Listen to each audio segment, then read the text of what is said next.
Saya kira sudah banyak tahu, tapi tidak masalah kita ulang lagi supaya lebih memberikan semangat untuk mengamalkan perkara-perkara yang dianjurkan.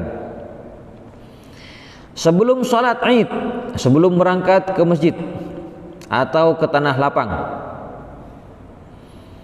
al-iktisalu qabla al-khuruj, mandi seperti mandi wajib atau seperti mandi junub sebelum keluar dari rumah. Ini juga dikerjakan oleh para sahabat. Disebutkan dalam kitab Al-Muwatta, termasuk juga Al-Imam An-Nawawi mengatakan para ulama bersepakat tentang anjuran mandi untuk sholat Id.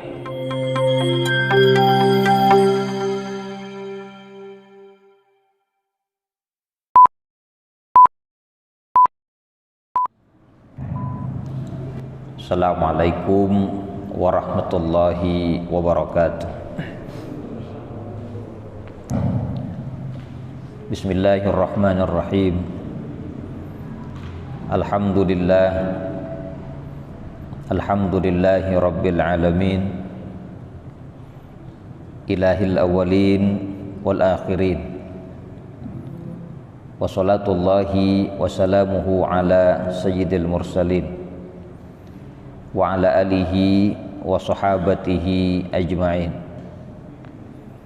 Amma ba'du, faya ibadallah, usikum wa nafsi bitaqwallah, haitsu qala Allah ta'ala, ya ayyuhallazina amanu taqullaha haqqa tuqatih wa la tamutunna illa wa antum muslimun. Para hadirin hadirat, mustami'in mustami'at, semoga Allah meridai dan membimbing kita. Dalam pembahasan kita untuk kesempatan ini melanjutkan hadis Rasul sallallahu alaihi wasallam yang ditakhrij oleh Al-Imam Al-Bukhari sampai pada hadis 57. Bismillahirrahmanirrahim.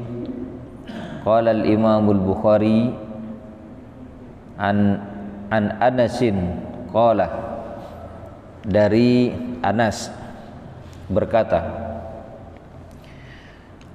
kana Rasulullah sallallahu alaihi wasallam, adalah Rasulullah sallallahu alaihi wasallam, la yaghdu yaumal fitri hatta ya'kula tamaratin, tidak keluar pada hari Idul Fitri sampai memakan beberapa butir kurma. Wa anhu min tariqin sanin, dan darinya, dari Anas bin Malik juga, dari jalur yang kedua, wa ya'kuluhunna witron, dan beliau yakni Rasul memakannya secara ganjil. Para jamaah, hadis ini menjelaskan beberapa hal. Yang pertama, tentang kebiasaan Rasul sallallahu alaihi wasallam pada hari raya Idul Fitri, setelah subuh, sebelum berangkat ke tempat sholat, maka beliau memakan beberapa butir kurma, dan yang dimakan dalam jumlah ganjil, bisa 3, 5, 7 atau lebih, hitungannya ganjil. Hikmahnya adalah karena memang Allah mencintai yang ganjil, sedangkan Allah ganjil satu.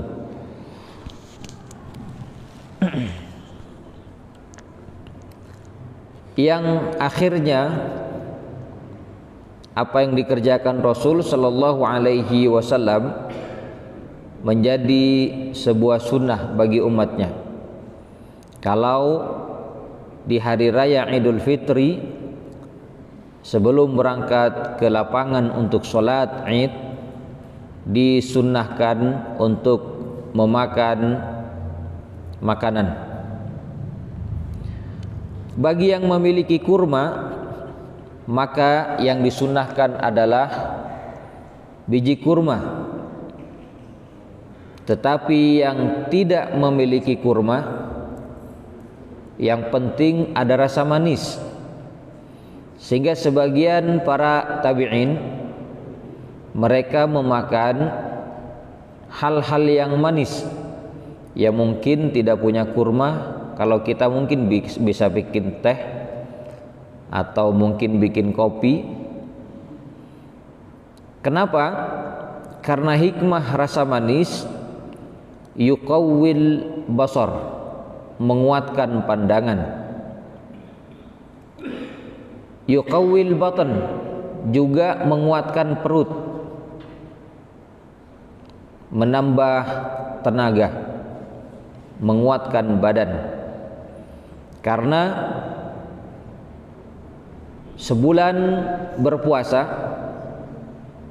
tenaga menjadi berkurang, maka rasa manislah yang bisa membantu tenaga kembali, pandangan normal.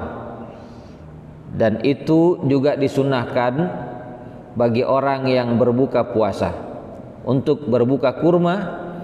Kalau tidak ada kurma, boleh sesuatu yang manis-manis, teh atau yang lainnya. Tapi kalau tidak ada pemanis, gula, boleh saja fa'alal ma, air. Tapi biasanya kalau kita sudah disiapkan oleh istri sarapan pagi. Karena orang Indonesia itu kalau tidak makan nasi tidak disebut makan. Walaupun sudah banyak makan gorengan, roti, itu kebiasaan kita, Pak. Yang penting makan sebelum berangkat ke tempat sholat. Ini untuk sholat Id.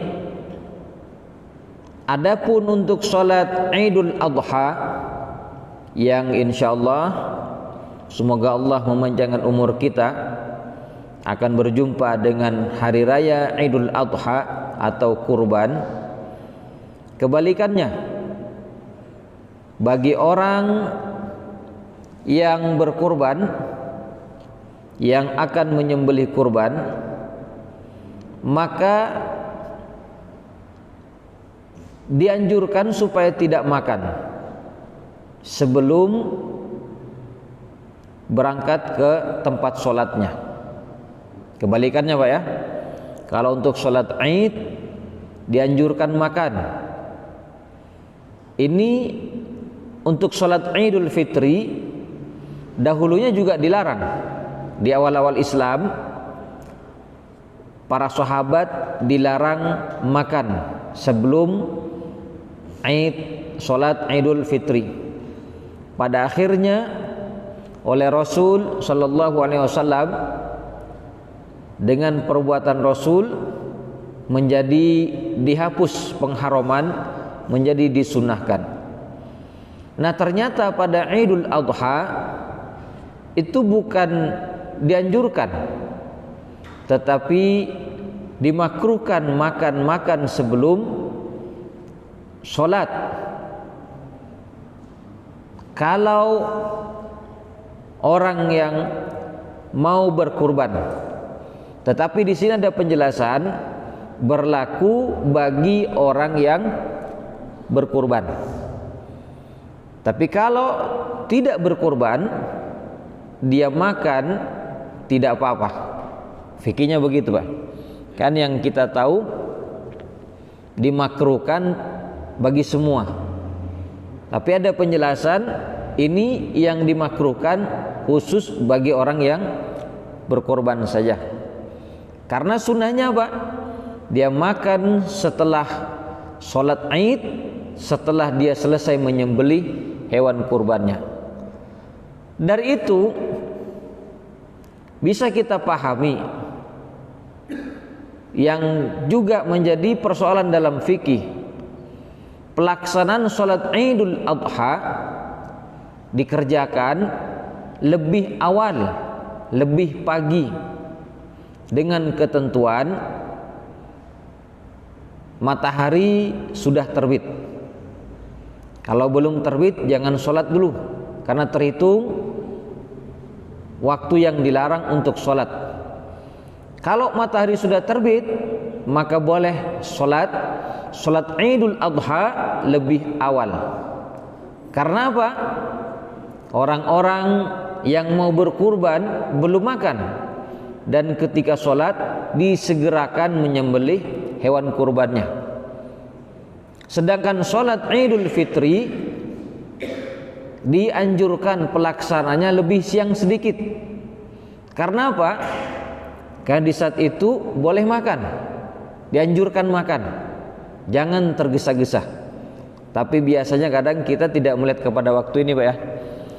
Kalau saya lihat di kota sebagian rata-rata jamnya sama, jam 6.15 atau jam 6. Padahal secara fikih ada perbedaan antara sholat Id Fitri dengan Id Adha. Adapun di desa-desa, di kampung-kampung, saya lihat juga sama. Mau sholat Idul Fitri, Idul Adha, pelaksanaannya sama-sama siang, Pak. Kalau tidak jam 8 tidak mau sholat, karena biasanya dilihat tuh dapur siap tidak. Nah, ini penting Pak ya, penting masalah persiapan sholat Id. Nah, kalau kita berbicara lebih luas lagi, ada beberapa hal yang berkaitan dengan sholat Id, baik sebelum sholat maupun setelah sholat. Saya kira sudah banyak tahu, tapi tidak masalah kita ulang lagi supaya lebih memberikan semangat untuk mengamalkan perkara-perkara yang dianjurkan. Sebelum sholat Id, sebelum berangkat ke masjid atau ke tanah lapang, al-iktisalu qabla al-khuruj, mandi seperti mandi wajib atau seperti mandi junub sebelum keluar dari rumah. Ini juga dikerjakan oleh para sahabat. Disebutkan dalam kitab Al-Muwatta, termasuk juga Al-Imam An-Nawawi mengatakan para ulama bersepakat tentang anjuran mandi untuk sholat Id. Ini yang pertama. Terus yang kedua, al-aklu qabla al-khuruj fil fitri wa ba'da sholat fil adha. Makan sebelum keluar untuk sholat Idul Fitri itu dianjurkan, dan makan setelah sholat Id, setelah sholat pada Idul Adha. Tadi sudah kita bahas. Ini ternyata minal adab, bagian daripada adab, alla yakhruja fi Idul Fitri ila sholati hatta yakula tamarat, supaya jangan keluar sholat Idul Fitri sampai makan beberapa butir kurma, berdasarkan hadis yang kita baca tadi. Selanjutnya, termasuk yang dianjurkan at-takbir yaumal Id membaca kalimat takbir sesuai dengan firman Allah, walitukmilul iddata walitukabbirullaha ala ma hadakum wa la'allakum tashkurun, agar kalian menyempurnakan hitungan dan mengagungkan Allah sesuai yang telah ditunjukkan kepada kalian, dan agar kalian bersyukur. Pada hari Id, umat Islam dianjurkan untuk bertakbir. Dan bertakbir itu kalau Idul Fitri dimulai semenjak maghrib malam Id sampai asar, setelah asar hari Id, Idul Fitri. Adapun takbir pada hari Idul Adha, sebagian ulama ada yang mengatakan dimulai sejak awal tanggal 1 Zulhijjah. Dimulai sejak awal Zulhijjah. Masuk kalau sudah melihat hilal, maka pada waktu maghribnya sudah dianjurkan untuk mengumandangkan takbir. Ada yang bertakbir 3 kali. Allahu Akbar, Allahu Akbar, Allahu Akbar. La ilaha illallah wallahu akbar. Ini mazhabnya Imam Syafi'i. Kalau Imam Ahmad bin Hanbal 2 kali saja. Allahu Akbar, Allahu Akbar. La ilaha illallah wallahu akbar. 2 kali. Pilih mau yang Imam Asy-Syafi'i atau yang Imam Ahmad, sama-sama ada dalil dari Rasul sallallahu alaihi wasallam. Terus pada tanggal 1, 2, 3 dari Dzulhijjah dianjurkan untuk mengumandangkan takbir, terutama di tempat-tempat keramaian atau tempat-tempat yang tinggi. Itu dikerjakan oleh para sahabat. Mereka bertakbir di rumah, di pasar-pasar, di jalan-jalan. Tapi ada juga yang mengatakan takbir Id Adha dimulai sejak pagi. Sejak pagi di hari Arafah atau tanggal 9-nya Arafah. Sejak saat itu mulai bertakbir. Dan ternyata para sahabat termasuk Ibnu Umar bertakbir, sungguh-sungguh bertakbir. Termasuk Umar bin Al-Khattab bertakbir di pasar-pasar. Tapi biasanya kita bertakbirnya kalau sudah malam Idnya. Itu pun takbirnya hanya di tempat tertentu, di masjid atau di saat takbir keliling.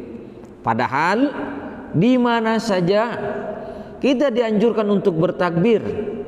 Di rumah, di kamar, di pasar, di jalan, kumandangkan, agungkan Allah dengan kalimat takbir. Kecuali di tempat yang tidak dibolehkan berzikir, yakni di WC atau kamar mandi. Itu tidak boleh menyebut asma Allah. Dan berakhir, takbir itu berakhir sampai sore hari akhir dari hari tasyrik.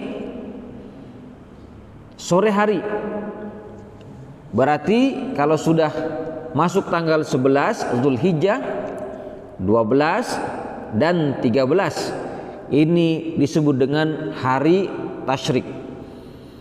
Tapi menurut Imam Ahmad bin Hanbal, hari tasyrik itu hanya sampai tanggal 12 saja, bukan tanggal 13 Dzulhijjah. Hitungnya tetap 3 hari, tapi dimulai sejak hari penyembelihan, hari Idnya, tanggal 10, 11 dan 12. Mau pilih yang mana? Karena yang penting ada hari tasyrik. Yang di situ dianjurkan untuk terus mengumandangkan takbir, bukan hanya di saat di masjid, tapi di mana-mana tetap kita bertakbir mengagungkan Allah. Dan takbir ini ada yang sifatnya muqayyad, ada yang sifatnya ghairu muqayyad. Ada yang terikat dan tidak terikat. Yang tidak terikat kapan dan di mana saja boleh dianjurkan kita bertakbir. Sedangkan yang terikat yakni diantaranya adalah setelah sholat yang 5 waktu. Tapi di sini perlu kita pahami, karena ternyata para ulama dalam menyikapi takbir setelah sholat 5 waktu, ada yang mengatakan seperti ulama Mekah, Syekh Utsaimin misalkan, mengatakan setelah salam imam tidak bertakbir tapi zikir dulu, zikir sholat selesaikan, jangan takbir. Makmum juga jangan ikut imam takbir, selesaikan zikir dulu. Kalau sudah selesai berzikirnya, baru setelah itu boleh bertakbir rame-rame. Meskipun ada juga yang mengatakan habis salam, assalamualaikum warahmatullahi, lalu salam kanan kiri, langsung Allahu Akbar bareng-bareng Pak ya. Karena takbir sebenarnya itu bareng-bareng, bukan dipimpin bareng-bareng. Kebiasaan kita kan dipimpin Pak, gantian, berbarengan lah. Para jamaah sekalian yang sama-sama berbahagia, ini tentang sunnah takbir yaumul Id. Selanjutnya yang disunnahkan termasuk dipersiapkan sebelum Id, yakni memakai pakaian yang terbaik. Pernah Rasul Shallallahu Alaihi Wasallam diajak ke pasar oleh Umar bin Al-Khattab. Lalu kata Umar, ya Rasulullah, ibta', belilah ini apa? Jubah, pakaian ini. Ternyata pakaian itu terbuat dari sutra, bagus. Tapi Rasul Shallallahu Alaihi Wasallam bersabda, innaha libasu man khalaqalahu. Ini pakaiannya orang yang tidak ada tempat di surga. Dia tidak ada tempat di surga, maksudnya pakaiannya orang yang bakal masuk neraka. Kenapa demikian? Karena ada sutranya di situ. Laki-laki tidak boleh berpakaian sutra. Bukan berarti Rasul tidak mau pakaian baru. Rasul tidak maunya karena ada sutranya di situ. Dalam riwayat yang lain, Rasul memakai pakaian yang baru atau pakaian yang paling bagus yang dimiliki, baik hari raya Idul Fitri maupun Idul Adha. Tapi ingat-ingat Pak, ingat-ingat perkataan Imam Al-Ghazali, laisal Id liman labisal jadid, walakin al-Id liman taqwahu yazid. Hari raya itu bukan milik orang yang berpakaian baru, tapi hari raya adalah milik orang yang takwanya bertambah selalu. Hakikatnya begitu. Tapi sunnahnya memakai pakaian yang terbaik yang dimiliki, walaupun tidak harus beli lagi. Yang dimiliki yang terbaik baru dipakai. Para sahabat juga ternyata begitu, menggunakan pakaian yang paling baik. Karena ada at-tajammul lil idain, berpakaian yang baik, merias diri, tentu yang wajar meriasnya. Bagi siapa ini? Bagi kaum laki-laki. karena mereka akan mengumandangkan takbir, mengagungkan Allah, mengesahkan Allah, sholat, tentu menghadap Allah dengan yang terbaik, keadaan dan pakaian yang terbaik. Adapun bagi kaum wanita, tidak diperintah wanita keluar dengan bersolek, memakai parfum, kecuali ketika berkumpul dengan suaminya. Sebab wanita apabila berpakaian yang justru menimbulkan fitnah, bersolek, pakai make up, ini menjadi fitnah bagi kaum laki-laki. Sehingga dari situ para jamaah sekalian, menurut mazhab Imam Ahmad bin Hambal, kalau ada wanita keluar ke lapangan ikut serta mengagungkan Allah, ternyata dikhawatirkan wanita ini menjadi fitnah, mungkin karena wajahnya saking cantiknya, atau menjadi fitnah mungkin saking tidak cantiknya, gitu ya. Maka menurut Imam Ahmad bin Hambal wajib menutup wajahnya. Kan menurut Hanabilah menutup wajah itu ada yang mengatakan sunnah saja, bercadar. Tapi kalau dikhawatirkan menjadi fitnah bagi kaum laki-laki, saat itu wajib menutup wajahnya, bukan malah bersolek, menampilkan kecantikan diri, kemolekan tubuh, lalu bisa dipandang dan dinikmati oleh laki-laki lain selain daripada suaminya. Ibu-ibu yang mendengar, harap diperhatikan, jangan ikut tren pakaian yang paling bagus, yang paling mahal, yang kalau dipandang oleh siapapun akan terpesona. Ini termasuk rayuan setan, bukan untuk mengagungkan Allah, khawatir malah mengagungkan dirinya dengan penampilan dan pakaiannya. Jangan sampai ini terjadi. Para jemaah, selanjutnya setelah sholat Id dimulai dengan, setelah sholat Id dikerjakan, lalu dilanjutkan dengan khutbah Id. Mendengarkan khutbah dalam fikih dikatakan sunnah, beda dengan mendengarkan khutbatul Jumat.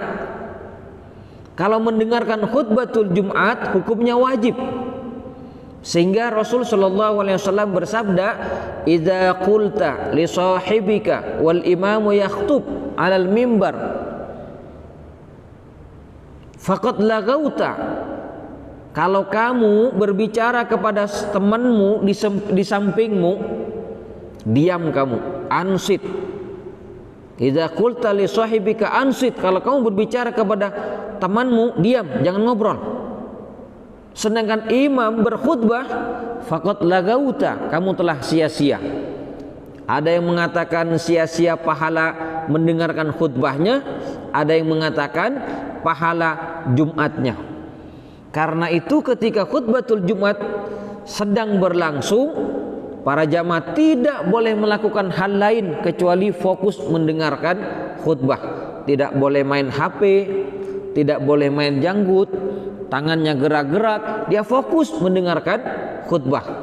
Termasuk yang bagian pasang kamera, tidak boleh. Kenapa? Ada orang ngobrol di sebelahnya kan sudah jelas. Sedangkan yang mendengar khutbah dia mengingatkan, diam, jangan bicara. Mengingatkan saja, kata Rasul, faqad lagauta, itu kamu sia-sia. Perbedaannya dengan khutbatul Id, kalau mendengarkan khutbatul Id hukumnya sunnah saja, tidak sampai wajib. Maka dikatakan kalau umpama selesai khutbah langsung pulang tidak apa-apa. Tapi alangkah indah tetap bertahan di tanah lapang, mendengarkan dengan seksama apa yang akan disampaikan oleh imam, oleh khatib, karena banyak hikmah yang penting didengarkan dan disampaikan. Selesai baru pulang. Nah, di situ ada anjuran selanjutnya, at-tahniah, saling memberikan ungkapan selamat. Nah, ini Pak ya. saya sempat dengar ada yang mengkritik, tidak ada itu minal aidin wal faizin, jabat tangan, itu tidak ada. Ternyata para jamaah memberikan tahniah, ungkapan selamat kepada sesama, min adabil id at-tahniah thayyibah allati yatabadaluhan nas, memberikan ungkapan selamat yang baik yang saling diberikan kepada sesama manusia di antara mereka.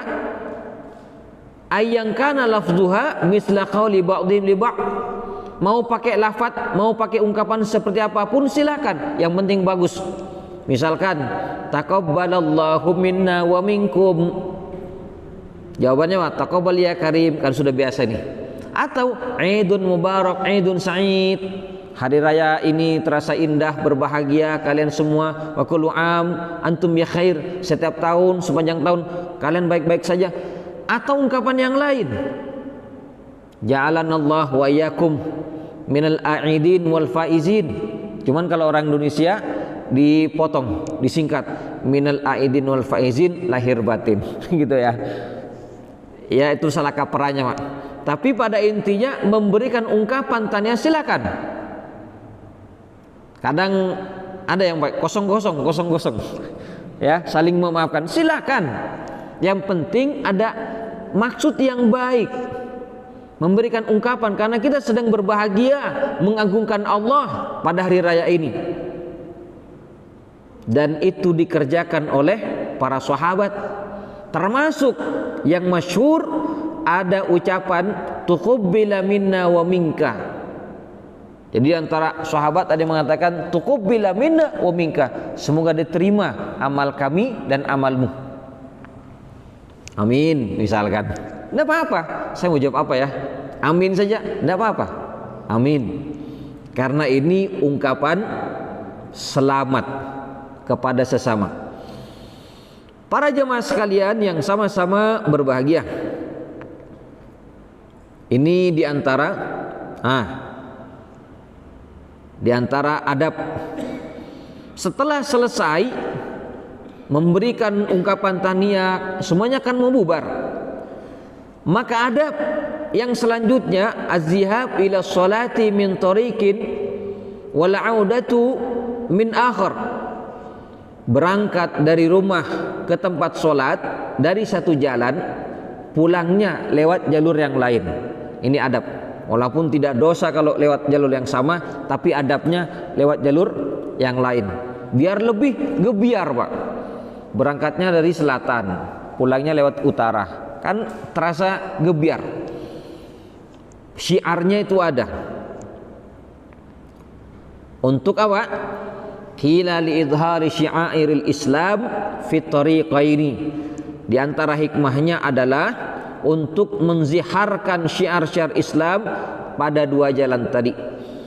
Ada yang mengatakan lidhar zikrillah, untuk menziharkan supaya berzikir setelah pulang, berangkatnya berzikir, bertakbir, pulangnya tetap bertakbir, untuk menziharkan. Ada juga yang mengatakan hikmahnya li'ighazatil munafiqin wal yahud, untuk membuat gentar orang-orang munafik yang tidak suka dengan Islam, orang-orang Yahudi, biar mereka kecut, di mana-mana Allah diagungkan. Karena kalau kalimat takbir diagungkan, kalimat takbir dikumandangkan, setan-setan pada takut kepanasan, Pak. Karena pada hakikatnya zikir apapun termasuk Allahu Akbar, Allahu Akbar, kita baca, setan sebenarnya panas. Dan ini bisa kita buktikan. Cuman kita tidak akan bahas ini. Para jemaah sekalian, ini diantara adab atau sunnah-sunnah sebelum sholat Id dan setelah sholat Id. Baru setelah itu, kalau sudah selesai, bagi yang mau berkurban silahkan sembelih kurban. Termasuk dalam penyembelihan kurban ada yang penting diperhatikan. Dianjurkan kurban itu disembelih oleh orangnya. Dianjurkan disembelih oleh orangnya. Kalaupun boleh diwakilkan penyembelian tidak apa-apa, tapi dianjurkan langsung disembelih oleh yang bersangkutan dengan membaca bismillah, Allahu Akbar, Allahumma hadza minka walaka fataqabbal minni. Ya Allah, ini darimu dan untukmu, maka terimalah dariku. Walaupun tidak harus disebut namaku siapa, langsung fataqabbal minni, terimalah dariku. Nah, itu Pak ya, dianjurkan. Makanya yang belum pernah nyembelih, cobalah latihan nyembelih, karena ada fikihnya Pak. Menyembelih itu ada fikihnya, termasuk diantaranya supaya dipertajam itu kata Nabi, idza zabahtum, kalau kalian menyembelih, fa'ahsinul kitlah atau qatlah, kalau kalian menyembelih perbagus, percantik menyembelihnya. Wal yuhidda syafratahu, hendaknya pertajam pisaunya. Kalau tidak dipertajam pisaunya, tidak langsung putus 3 urat, kan ada 4 urat itu. Ada urat saluran makanan, ada saluran air, saluran nafas yang di dalam, yang di pinggir kanan kiri itu saluran darah, yang harus dipotong 3-tiganya ya, urat nafas dan urat makanan, salah satunya diantara saluran darah, mau yang kanan atau yang kiri, itu yang harus dipotong. Nah, kalau tidak tajam, lukanya sedikit-sedikit, ini ada unsur menzalimi, sakit ya. Makanya termasuk penting mempertajam.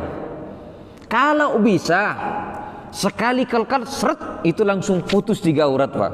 Mau nikelkat atau 5 aret, aduh, berarti kan nyake ya Pak Gi. Penting, perlu latihan sekali prok. Makanya dalam Quran ada istilah an-nahar. Kalau dah hadis mengatakan azabhu. An-nahar itu menyembelih. Fasalli li rabbika wanhar. Salatlah kamu kepada Rabbmu dan sembelihlah. Sedangkan menyembelih dengan menggunakan kalimat an-nahar itu bukan menyembelih kalkal Pak, tapi dilukai. Apa yang disembelih? Ternyata yang disembelih adalah onta. Onta itu kalau disembelih bukan diikat, ditidurkan, tapi dibiarkan berdiri, dilukai leher diputus urat 3 tadi, seret, dengan sekali gesekan putus, lalu dibiarkan jatuh. Sedangkan azabhu, menyembelih juga artinya itu yang dikalkali, diginikan, digesek, seret, ditidurkan, diikat, dihadapkan ke kiblat, seperti mana Nabi Sulaiman ketika disembelih oleh bapaknya Nabi Ibrahim alaihis salam. Oleh karena itu ketika Nabi Sulaiman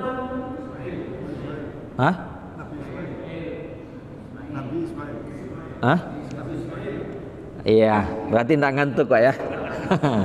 Tidak ngantuk, sengaja memang mancing Pak. Ketika Nabi Ismail mau disembelih ya oleh Nabi Ibrahim, pisaunya tajam, disiapkan, digesek, tidak melukai sedikit pun, diulang, tidak melukai sedikit pun, sampai Nabi Ibrahim berkata, hai pisau, kalau kamu mau lukai-lukai. Itu dalam riwayat dikatakan pisaunya berkata, wahai Nabiullah, saya ikut perintah Allah, bukan ikut perintahmu. Ada suara dari pisau, dipukulkan ke kayu, ke batu, pecah batu, digesek ke leher Nabi Ismail, tidak luka sedikit pun. Baru di saat itu malaikat Jibril datang turun dari langit membawa kambing. Kemudian kambing itu diberikan kepada Nabi Ibrahim, tapi ternyata tidak langsung disembelih, lari kambing, dikejar oleh Nabi Ismail yang masih kecil, dikejar-kejar dulu Pak. Nanti akhirnya ditangkap dan disembelih di Mina. Nabi Ismail disembelih di atas batu di Mina. Maka kata Allah, wa fadainahu bidzibhin azim. Kami ganti dengan sembelihan yang mulia. Maksudnya digosok. Ekal kalau dzibhin itu. Sudah insya, saya kira cukup demikian. Mudah-mudahan bermanfaat apa yang kita sampaikan. Kalau ada salah dan kurang saya mohon maaf. Wassalamualaikum warahmatullahi wabarakatuh.